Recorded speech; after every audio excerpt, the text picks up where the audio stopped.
Just what's Cleverley Bellew Ringside special wasn't the best one I've ever seen. It doesn't compare, in my opinion, to Brooke Conn, the Gale Groves, Frotz Groves. To my eyes and ears, the banter and the verbals between these two has been a bit stationary. It's a bit repetitive. It hasn't developed like the Groves de Gale or the Groves Frotz chat did.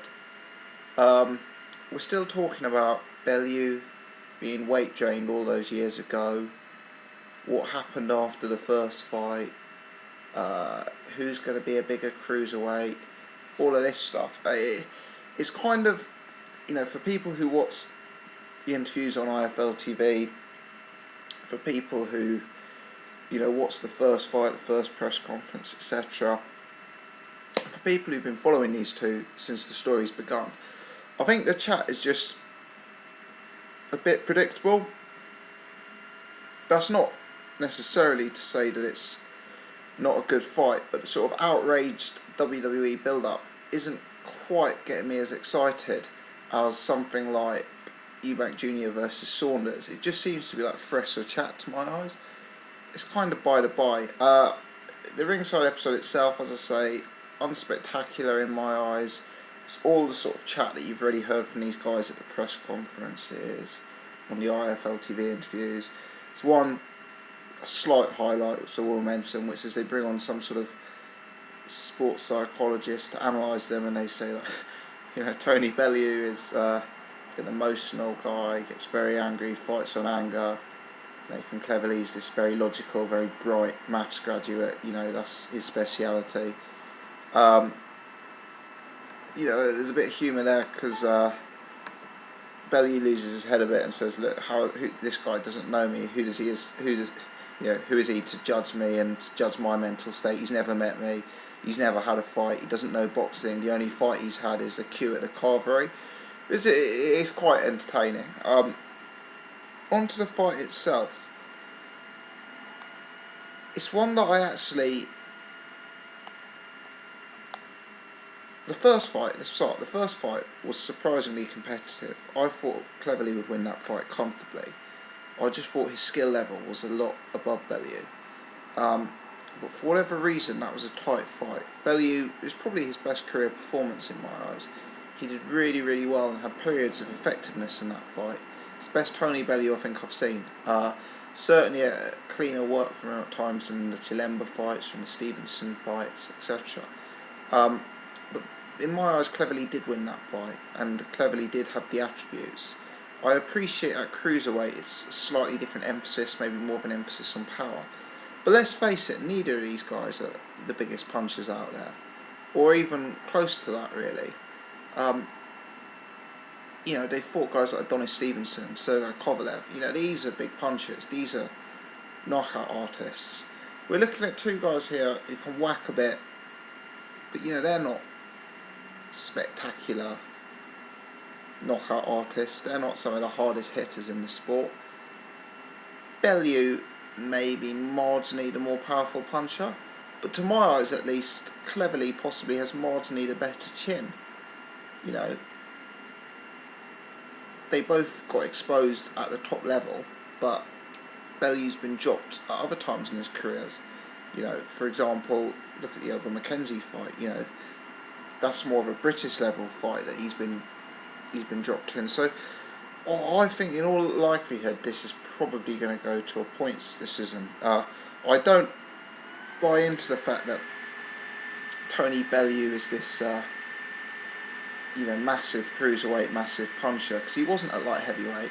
He didn't look like he was going to knock Cleverley out at light heavyweight.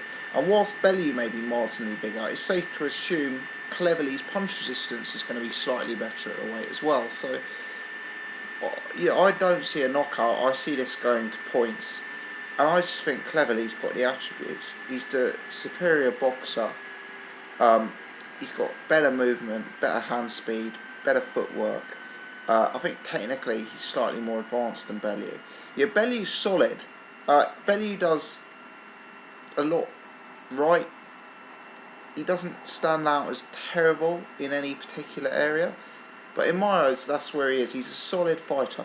I'd compare him to like a Paul Smith or a Frankie Gavin, sort of strong British champion level, but someone, maybe going to have the potential to go and win a European strap or a Commonwealth strap, but you're not really viewing them as a world level fighter.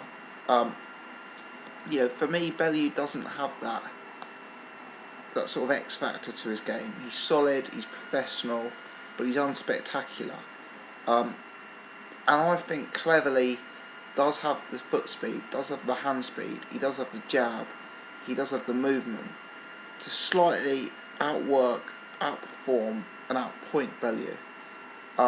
As I say, I'm leaning towards a points win here. I don't think either of them are massive punchers. I think if Bellew's power's gone up, so has Cleverley's punch resistance. And I think Cleverley's got a very good chin. Cleverley hasn't given us concerns for his chin in his career if you take aside the Kovalev fight. And you have to assume Kovalev's a freak puncher. I appreciate you could say the same about Adonis Stevenson, but Bellew has given us other concerns about his chin in his career, such as the Oval Mackenzie fight. So I'm going Nathan Cleverley. I'm going points win. On a very, very cynical note, I don't expect this to happen, but the cruiserweight division is devoid of huge fights at present. There aren't really big paydays out there for these two, pay-per-view paydays, unless they're fighting each other. And it's very hard to have a third fight unless Bellew wins.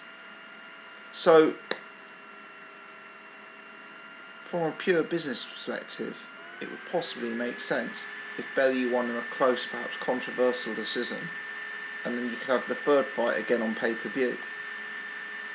Because, let's be honest, if one of them goes on and fights Hernandez, Afolabi,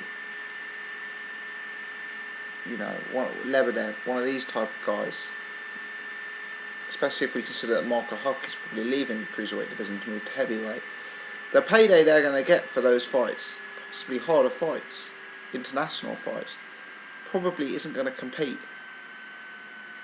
with the domestic pay-per-view fight.